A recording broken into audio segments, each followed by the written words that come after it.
Dan ni latest dekat Penang. Orang lain punya unit boleh dapat maksimum 3,500 purata lebih kurang 3,000. Kita punya unit disewakan pada harga 3,900.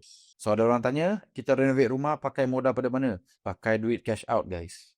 Jenuh ni kita cakap ni. Beli property sufficient discount supaya you dapat cash out, supaya you boleh renovate unit you lawa-lawa macam ni. Tak perlu pakai duit you sendiri. Okay? Sebab tu very important to buy property ada what guys? Maximum discount. Supaya you boleh dapat maximum cash out. You dapat maximum cash out, you ada modal untuk buat unit you macam ni lawa-lawa. So yes, loan you akan jadi total net harga rumah termasuk dengan duit cash out you. So again, macam kes yang ini, dapat cash out 180,000, tiap-tiap bulan kena bayar kepada bank. Selepas dapat cash out 180,000 tu is roughly lebih kurang 3,400. So dia dapat sewa 3,900, dapat untung ke tak guys? Dapat untung.